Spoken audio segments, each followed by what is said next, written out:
The heavy gold key card hissed as I swiped it against the reader, a sound that felt unnervingly loud in the deserted plush hallway of the Grand Laurent Hotel. My hands were trembling, not just from the 3 glasses of vintage champagne I'd forced down at the charity gala, but from the sheer weight of the secrets I was carrying. Downstairs, in the ballroom filled with silken lies, my father was smiling for the cameras while his empire crumbled into ash. I could still taste the bitter tang of the news. Vane Industries had finished its hostile takeover. Everything we owned, every memory of my mother, every brick of our family home, now belonged to a man I had never even met. A man they called the Leviathan of Wall Street. I didn't look at the room number. I was too busy blinking back tears that threatened to ruin my expensive, useless mascara. I only cared about the silence waiting on the other side of that heavy mahogany door. I needed to peel off this stifling designer dress, scrub the fake smile off my face and disappear into the dark. The door clicked open with a weighted, expensive thud. The air that greeted me wasn't the stale, filtered air of a standard hotel suite. It was thick, cool, and carried a scent that made the hair on my arms stand up. An intoxicating blend of expensive bourbon, aged leather, and something dangerously masculine like charcoal and cold rain. The suite was plunged in near darkness, save for the predatory glow of the city lights bleeding through the floor-to-ceiling windows 50 floors above the street. I didn't stop to find a light switch. I didn't want to see myself. I kicked off my painful silver heels, hearing them thud softly onto a hand-woven rug. My fingers moved to the zipper of my floor-length gown, the metal teeth rasping in the silence.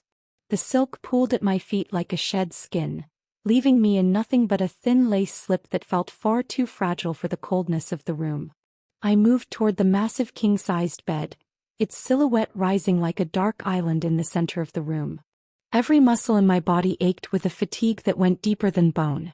I climbed under the silk sheets, the fabric cold and smooth against my skin, and let out a long, shuddering sigh of relief.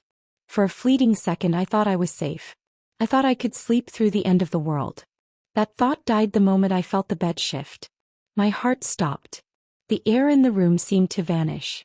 Out of the darkness, a hand, large, calloused, and radiating a terrifying rhythmic heat, clamped firmly over my waist. I didn't even have time to gasp before I was pulled backward, my spine pressed flush against a wall of solid, bare muscle. This wasn't the empty bed of a lonely hotel room. This was an ambush. A low, gravelly voice vibrated against the shell of my ear, sending a chill down my spine that had nothing to do with the air conditioning. It was a voice that sounded like it had been forged in a boardroom and tempered in a fire. "You're late," he whispered. The words were thick with a dark, terrifying familiarity. Before I could process them, his grip tightened, his strength effortless and absolute. In one fluid motion he flipped me over, pinning me beneath the heavy weight of his body.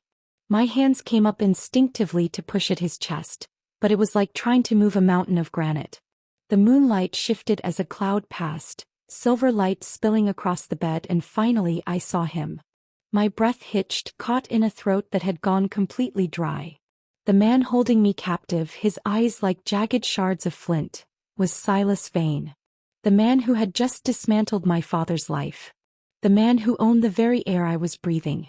I tried to scream, the sound building in my chest, but he was faster. His hand moved from my waist to my mouth, his palm firm but strangely careful, his thumb grazing my lower lip with an intimacy that felt like a brand. He wasn't looking at me like a stranger. He was scanning my face with a mixture of confusion and a dark, predatory hunger that made my blood run hot and cold at the same time. I was supposed to be in room 402. The safe, boring, anonymous suite on the 4th floor. But as I looked into the eyes of the man the world feared most, I realized I was in the penthouse. And in Silas Vane's world there are no accidents, only consequences. He leaned down, his nose brushing against mine, his gaze dropping to my lips. The silence was so heavy it felt like it would break the floor beneath us. "I don't remember hiring a thief tonight," he murmured, his voice dropping to a lethal velvet growl. "But since you've broken into my sanctuary, stripped off your clothes and climbed into my bed, I think it's only fair we discuss the penalty for your trespassing." I could feel the frantic, wild beat of my heart hammering against his chest, a rhythm he seemed to be counting with his eyes. I wanted to fight, to tell him who I was, to scream that I hated him for what he'd done to my family. But as he shifted his weight, his thigh pressing between mine, a terrifying realization washed over me. I wasn't just afraid of Silas Vane. I was afraid of the way my body was responding to the monster. The night had only just begun, and the mistake I'd made in that hallway was starting to feel like a destiny I couldn't escape. The morning light was a cruel judge, filtering through the floor-to-ceiling windows of the penthouse in sharp, blinding needles of gold. I woke up alone in that massive, sprawling bed, the silence of the room so heavy it felt physical. For a moment I tried to convince myself it was a fever dream, a nightmare born of champagne and grief. But then I saw the evidence. The silk pillows still held the indentation of a heavy head, and the faint, lingering scent of sandalwood and expensive bourbon hung in the air, a ghostly reminder of the man who had pinned me down just hours before. My dress was gone. In its place, laid out with surgical precision at the foot of the bed, was a crisp white men's button-down shirt. It was heavy Egyptian cotton, smelling so strongly of Silas Vane that my stomach did a nervous flip. Beside it sat a small cream-colored card with embossed black lettering. There was no "good morning," no "I'm sorry for the scare." Just 6 words that felt like a summons to an execution. Office. 9 a.m. Don't be late again. I arrived at Vane Industries with only minutes to spare, my heart hammering against my ribs like a trapped bird. The building was a monolith of glass and steel, a temple to the god of capital. Every person I passed moved with a terrifying robotic efficiency. I looked like a wreck in my wrinkled clothes from the night before, hidden under a trench coat I'd managed to retrieve, but I kept my chin up. I had to. I was the daughter of a titan, even if that titan was now a hollow shell. The glass elevator soared 50 floors up, the city shrinking beneath me until the people looked like ants. When the doors hissed open, I didn't find a sprawling executive floor filled with interns. I found a vast, minimalist space that felt more like a fortress. Silas Vane was standing by a wall of glass, his back to me. He was already in a suit, the charcoal fabric hugging his broad shoulders perfectly. He looked like he hadn't slept a wink, yet he vibrated with a dark, restless energy. Without turning around, his voice cut through the hum of the air conditioning like a sharpened blade. I checked the security footage, Maya. Every angle. From the moment you stepped off the elevator on the wrong floor to the moment you fumbled with your key card at my door. He finally turned, and the sheer force of his presence made the oxygen leave the room. He didn't look angry, he looked intrigued, which was far more dangerous. 1,000,000,000,000 mistake. You truly are as lost as the rumors say. Or perhaps, this was the most brilliant, desperate move your father ever made. Sending his only daughter to my bed as a final plea for mercy? I stepped forward, my voice shaking but my gaze steady, refusing to let him see me crumble. It was a mistake, Mr. Vane. A human error. I want nothing from you. Not mercy, not money, and certainly not a repeat of last night. I'll leave and we can both go back to our lives and pretend I never opened that door. He let out a short, dry laugh that didn't reach his eyes. He walked toward me, his movements slow and deliberate, a predator closing the distance. He reached into his desk and held up a thick black file, my father's life, bound in paper. Nothing is ever forgotten in my world, Maya. And nothing is ever free. Your father owes me $42 million. He put up your family estate, your grandmother's gallery, and every patent he owns as collateral. Debt collectors are already at his door. By noon the locks will be changed. By tonight the man who raised you will be in a cell for corporate fraud. The world tilted. I reached out to grab the edge of his mahogany desk to keep from falling. You can't do that. He's an old man. It would kill him. Silas leaned in, his shadow engulfing me, his face so close I could see the flecks of gold in his dark, flinty eyes. I can do whatever I want. I own the debt, which means I own him. And right now I own you. He paused, his gaze dropping to my mouth for a split second before snapping back to my eyes. Unless, of course, you stay. Not in room 402. And not by accident. I have a problem, Maya. The board thinks I'm too cold, too ruthless. They want a family man to lead the new merger. I need a woman with your pedigree, your reputation for grace, to stand by my side and tell the world I'm human." He straightened his tie, his voice dropping to a low, businesslike murmur. "I am offering you a contract. 6 months. You live in my penthouse. You attend every gala on my arm. You smile when I touch you and you look at me like I'm the center of your universe. In exchange, I wipe the debt. I keep your father out of prison. I become your miracle, Maya. But I am a miracle with a very high price. You will belong to me in every way the world can see until I say otherwise." I looked at the file, then at the man who had held me in the dark. He was offering me my life back, but he was asking for my soul as payment. The silence stretched between us, heavy with the weight of my father's future. I took a deep breath, the scent of Silas's cologne filling my senses, reminding me of the heat of his body against mine. "And if I say no?" I whispered. Silas smiled then, a slow, cruel curve of his lips that made my heart stop. "Then I suggest you go buy a very warm coat, Maya. Because it's going to be a very long, very cold winter for the Vance family." The move into the penthouse didn't feel like a homecoming. It felt like a surrender. Silas's home was a masterpiece of cold marble, glass, and shadows, perched so high above the city that the clouds brushed against the windows. It was a place designed for a man who wanted to watch the world, not live in it. My belongings, the few things I was allowed to keep from my previous life, were tucked away in a suite that mirrored the one I had blundered into, only this time the lock on the door felt less like protection and more like a suggestion. For the first week, Silas was a ghost. I would wake up to find a fresh pot of coffee and a schedule of events printed on heavy cardstock, but the man himself was always gone before the sun cleared the skyscrapers.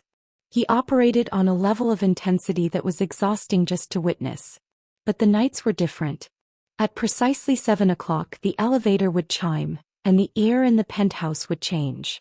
It would grow heavy, charged with that same electric tension that had nearly snapped the night of our first meeting. We ate dinner in a dining room that felt like a cathedral of silence. The table was 20 feet of polished obsidian, placing a vast dark distance between us. I would watch him across the expanse, the way he cut his steak with surgical precision, the way he never loosened his tie, the way he seemed to be calculating the world's rotation even while he ate. We didn't talk about our relationship. We talked about the merger, the names of the board members I had to memorize, and the specific way I was to tilt my head when the cameras caught us leaving a restaurant.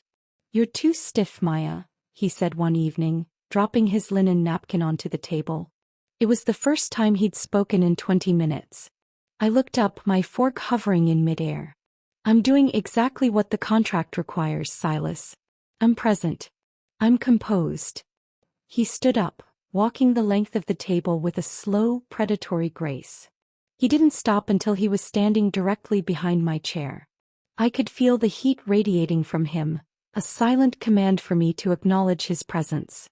"Composed isn't enough," he murmured, his voice vibrating at the base of my neck.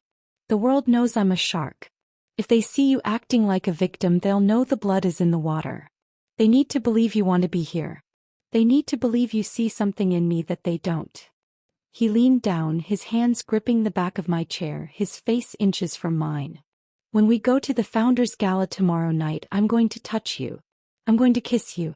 And if you flinch, if you give them even a second of doubt, the deal is off. Do you understand?" The Founders Gala was a sea of black ties and $10,000 gowns. It was the lion's den and I was the bait. As we stepped out of the black town car, the flash bulbs were blinding, a rhythmic pulsing of light that felt like a physical assault. Silas didn't hesitate. He reached out and slid his arm around my waist, his hand splayed across the small of my back, pulling me firmly against his side. The contact was electric. It wasn't the polite touch of a fiancé. It was the possessive grip of a man marking his territory. I forced myself not to stiffen. I leaned into him, resting my head briefly against his shoulder as we navigated the red carpet. I practiced the smile I had rehearsed in the mirror for hours. The smile of a woman in love with a monster. Inside the ballroom, the air was thick with the scent of lilies and expensive perfume. Every conversation died as we passed. I felt the weight of 1,000 judgments. the whispers of the elite who remembered my father's fall and wondered how I had landed on my feet in the arms of the man who pushed him. During a slow, haunting waltz, Silas led me onto the dance floor. He held me closer than the cameras could see, his hand pressing into the small of my back, forcing me to follow his lead. "You're doing well," he whispered, his lips grazing my temple. "Your heart is racing, Maya. Is it the crowd? Or is it me?" I looked up at him, my eyes defiant despite the way my knees felt weak. "It's the absurdity of the situation, Silas. I'm a good actress, but even I have my limits." He stopped dancing, right in the center of the floor, the other couples swirling around us like a blur of silk. He looked at me with an intensity that made the rest of the room vanish. "Is that what this is to you? Acting?" Before I could answer, he leaned down. It wasn't the fake, chaste kiss we had practiced. It was deep, hungry, and devastatingly real. It was a claim. The world around us exploded in whispers and the frantic clicking of cameras, but for that one long second I forgot about the contract. I forgot about the debt. I forgot about my father. All I could feel was the crushing weight of Silas' vein and the terrifying realization that the cage I was living in was starting to feel like the only place I wanted to be. The morning after the gala, the world was on fire. Every tabloid from New York to London carried the image of Silas kissing me on the dance floor, but the headlines weren't about romance. They were about blood. Someone had leaked a partial transcript of my father's debt agreement, alongside a grainy photo of me entering the penthouse that first fateful night in my tattered gown. The narrative was shifting. I wasn't the beloved fiancée anymore. I was the collateral bride, a girl sold to settle a bill. I found Silas in the library, the only room in the penthouse that didn't have floor-to-ceiling glass. He was surrounded by 4 different lawyers, his face a mask of cold, vibrating fury. When I entered, the room went silent. The lawyers scurried out like mice fleeing a predator, leaving me alone with the man who had turned my life into a chess game. Silas didn't look at me. He was staring at a fireplace that hadn't been lit in years. "My father didn't do this," I said, my voice cracking the silence. "He's broken, Silas, but he's not a traitor. He wouldn't humiliate me like this." Silas finally turned, and for the first time, I saw a flicker of something other than calculated frost in his eyes. It was doubt. "Someone is trying to kill the merger by destroying us, Maya. And they're using your family's history as the blade. If the board thinks I coerced you, they'll vote to remove me as CEO by Friday." He walked over to a safe hidden behind a row of leather-bound books and pulled out a small, weathered photograph. He handed it to me. It was a picture of a young boy standing in front of a crumbling house, holding the hand of a woman who looked exhausted but proud. "That was my mother," Silas said, his voice dropping to a low, hollow tone I'd never heard. "She worked 3 jobs to keep us in that shack. My father's business partner embezzled everything we had and left us to starve. I spent 15 years hunting that man down. I didn't just want his money, I wanted his soul." I looked from the photo to Silas, the realization hitting me like a physical blow. My father.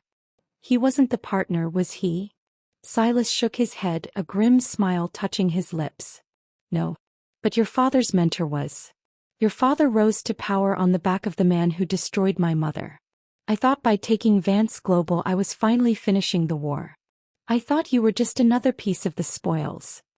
He stepped closer, his hand shaking slightly as he reached out to touch my hair. "But the closer I get to you, the more I realize I'm fighting a war against a ghost. And I'm losing." The moment was shattered by the intercom. It was the front desk. A woman named Elena Thorne, Silas's greatest rival and a woman he had once been engaged to years ago, was downstairs, and she had the press in tow. She was claiming to have proof that the contract between us existed, a physical copy that would prove Silas had committed a felony by kidnapping me under the guise of debt collection. Silas looked at the door, then at me. The ruthless billionaire was gone, replaced by a man who looked like he was ready to lose everything he had spent a lifetime building. "If she has that contract, Maya, it's over. For both of us. You'll be free, but your father will be back in that cell within the hour." I looked at the photograph of his mother, then at the man who had spent his life in a suit of armor because a partner had left him in the cold. I realized then that I didn't want to be free if it meant Silas went back to being a monster. I grabbed his tie, pulling him down until his eyes were level with mine. She doesn't have the contract, Silas. Because the contract is a lie. I took his hand and led him toward the elevator. We're going down there. And we're going to give them a show that makes that dance floor look like a rehearsal. As the elevator descended, I felt the shift in him. The way his shoulders squared, the way the ice returned to his gaze, but this time it was protecting me, not holding me captive. The doors opened to a wall of screaming reporters and Elena Thorne standing at the center, a smug, victorious smile on her face. She held up a digital tablet. Mr. Vane, care to explain the debt-for-daughter clause in your private files? The cameras swarmed. Silas started to speak, his voice cold and prepared, but I stepped in front of him. I looked directly into the lens of the LED camera, my voice steady and filled with a conviction I didn't know I possessed. The only debt in this house, I said, my voice echoing in the marble lobby, is the one Silas Vane owes me for making him wait so long to say yes. I turned to Silas and before he could react, I did the one thing that wasn't in the contract. I reached into my pocket, pulled out the simple gold band I'd taken from my mother's jewelry box that morning, and pressed it into his hand. I didn't wait for him to speak. I kissed him with everything I had, the anger, the fear, and the strange, terrifying love that had grown in the dark. The lobby went silent. The scandal didn't break, it evaporated. But as I pulled away, I saw the look on Elena's face. She wasn't finished. And as Silas gripped my hand, his knuckles white, I knew that we hadn't just saved the merger. We had just started a war that would require more than just a fake kiss to win. The aftermath of the lobby confrontation felt less like a victory and more like the eerie silence before a hurricane. Silas didn't speak a word until we were back in the high-altitude sanctuary of the penthouse. He paced the length of the living room, his movements jagged, his usual composure shattered. He kept looking at the gold band I had pressed into his hand as if it were a live coal. Finally he stopped, turning to me with a look that was almost agonizing. You shouldn't have done that, Maya. You just tied your name to a sinking ship. Elena Thorne doesn't play, she destroys. She will dig into every corner of your life until she finds a way to make you regret ever knowing my name. I didn't back down. I walked right into his space, forcing him to look at me. She's already digging, Silas. But she's not looking for me. She's looking for the version of you that doesn't exist anymore. Before he could respond, his phone vibrated against the marble countertop. A sharp, insistent sound. He answered, his face draining of color within seconds. He didn't say a word, just hung up and looked at me with a hollow expression. She found your father, Maya. He's not in his apartment. Elena's people picked him up 2 hours ago. She just sent me a location. A warehouse down by the docks, the very first property my father lost to your mentor's greed.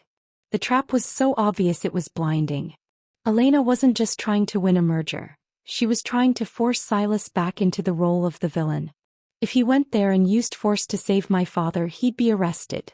If he didn't go, I would never forgive him and our romance would be exposed as a sham. It was a masterpiece of cruelty. Silas grabbed his coat, his eyes turning back into the flinty shards I first met. Stay here, he commanded, his voice raw. I'll handle this. I'll pay whatever she wants. But I was already at the door. He's my father, Silas. And this is my life. You don't get to protect me from the consequences of a war you started, especially not when I'm the one fighting by your side. The warehouse was a cavernous, rusting skeleton of a building, smelling of salt and old oil. It was the physical manifestation of Silas's trauma. We found Elena standing under a single flickering light bulb, looking like a queen on a throne of rubble. My father was slumped in a chair behind her, looking older and frilier than I had ever seen him. He wasn't bound, but the fear in his eyes held him more securely than any rope. Look at this, Elena mocked, her voice echoing off the corrugated metal walls. The great Silas Vane reduced to a rescue mission. Tell me, Silas, is she worth it? Is the daughter of the man you hated for 20 years worth the billion-dollar empire you're about to lose? She held out a folder. The true, unredacted contract, the one with the debt for marriage clause. I have a notary and a live feed to the press ready to go. You have 2 choices, Silas. You sign over your shares of Vane Industries to me right now, or I release this to the world. You'll go to prison for coercion, her father will go to prison for fraud, and Maya, well, Maya will be the girl who sold herself for nothing. Silas looked at the folder, then at my father, then at me. I could see the battle in his mind. The decades of ambition, the mother he wanted to honor, the empire he had built from the dirt. He reached for the pen, his hands steady, his face a mask of absolute resignation. No, I whispered, stepping forward. But Silas didn't stop. He looked at me, and for the first time I saw the man behind the Leviathan. It's just money, Maya, he said softly, a sad, beautiful smile touching his lips. I spent my life thinking power was the only thing that could keep me safe. I was wrong. The only thing that makes me feel safe is knowing you're okay. He put the pen to the paper, ready to sign away his life's work. But my father, who had been silent the whole time, suddenly stood up. He walked over to Silas and placed a trembling hand on the pen, stopping him. Don't do it, son, my father croaked, his voice filled with a sudden, unexpected dignity. I've spent 5 years being a coward, letting my daughter carry the weight of my failures. Elena, you think you have a scandal? The only scandal here is that I let this man believe he had to buy his way into our family. My father turned to me, his eyes wet with tears. I called the police before they brought me here, Maya. I confessed. Everything. The fraud, the embezzlement I ignored. All of it. Silas didn't coerce you. He tried to save me from myself. Sirens began to wail in the distance, growing louder with every second. Elena's face twisted in fury as she realized her leverage had evaporated. If my father confessed, Silas wasn't a kidnapper. He was a benefactor. The contract was no longer a felony. It was a private agreement that no longer mattered. Silas looked at my father, a look of profound respect passing between the two rivals. As the police burst through the doors, Silas didn't run. He walked over to me, wrapped his arms around me, and pulled me into the shadows of the warehouse. He's going to go away for a while, Maya, Silas whispered against my hair. But I'll make sure he's taken care of. I'll make sure he's safe. I leaned into him, the sound of the sirens fading into the background, realizing that the merger was dead, the money was a mess. But for the first time since I stepped into room 402, the air was clear. The silence in the penthouse was no longer cold. It was the heavy, expectant quiet of a world waiting to be rebuilt. My father was in custody, but for the first time in years he was sleeping without the weight of a lie crushing his chest. Silas had spent the last 48 hours in a war room, not fighting for a merger, but fighting to keep my father in a private medical wing rather than a standard cell. The board of directors had held an emergency vote to strip Silas of his title. And for the first time in his life he hadn't shown up to defend himself. He was here, standing on the balcony, watching the city lights flicker like a million tiny promises he was finally ready to keep. I walked out to join him, the wind whipping my hair across my face. He didn't turn around, but I felt the shift in his energy, the way he always seemed to know exactly where I was. I lost it all today, he said, his voice a low rumble that vibrated through the glass. The title, the shares, the legacy. Elena Thorne is the new CEO of Vane Industries. She thinks she won. I leaned against the railing beside him, looking out at the skyline. And did she? Silas finally turned to me, and the ice in his eyes had been replaced by a clarity that was almost blinding. She won a building made of glass and a name that was built on spite. She can have it. I realized today that I spent 20 years building a cage thinking it was a fortress. I don't want to live in a fortress anymore, Maya. He reached into his pocket and pulled out a small velvet box, not the one he'd held in the lobby but something older, humbler. He opened it to reveal a ring made of simple weathered gold, set with a small, glowing sapphire. This was my mother's, he whispered. It's the only thing the embezzlers couldn't find because she hid it in the floorboards. She told me to save it for the woman who made me forget I was ever poor. I thought I'd never use it. I thought a woman like you deserved diamonds the size of ice cubes. He took a step closer, the distance between us vanishing. But diamonds are for contracts. This is for a life. He didn't get down on one knee. Silas Vane wasn't a man who performed for an audience. He took my hand, his grip firm and warm, and looked me in the eyes with a vulnerability that made my heart ache. "Maya Vance, I have no company to offer you. I have a tarnished reputation and a mountain of legal battles ahead of me. I am no longer the man who can buy your miracle. But I am the man who will spend every hour of every day making sure you never have to walk into the wrong room again. Will you stay? Not for a debt, not for a father, but for me." The tears I had been holding back since that first night finally spilled over. I didn't need the silk gowns or the charity galas. I didn't need the billionaire version of the man standing in front of me. I reached up and cupped his face, my thumb tracing the line of his jaw. "You were never my miracle, Silas," I whispered. "You were just the man I found in the dark when I was lost. And I've always liked the dark better when you're in it." I leaned in, and this time the kiss didn't feel like a claim or a headline. It felt like home. Tasted like the truth. The next morning the headlines were different. The press had moved on to Elena Thorne's aggressive restructuring, but a small column on page 6 mentioned that Silas Vane had started a new, private firm, one dedicated to ethical investment and protecting small businesses from predatory takeovers. He named it the 402 Group. We sat in a small, sun-drenched cafe around the corner from the courthouse, dressed in jeans and sweaters, looking like two people who had absolutely nothing and everything all at once. Silas closed his laptop and reached across the table, lacing his fingers with mine. The gold band I'd given him in the lobby sat next to his mother's sapphire on my finger. "You know," he said, a glint of the old Silas flickering in his eyes, "I still have the security footage from that first night. The way you looked when you realized you were in my bed."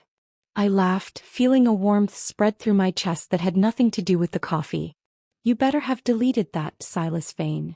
He pulled my hand to his lips, kissing my knuckles. "Never. It's the moment the Leviathan died and I finally started breathing. Besides," he added, pulling me closer as we walked out into the crisp morning air, "it's a reminder that sometimes the best thing that can happen to a man is for the right woman to walk into the wrong room."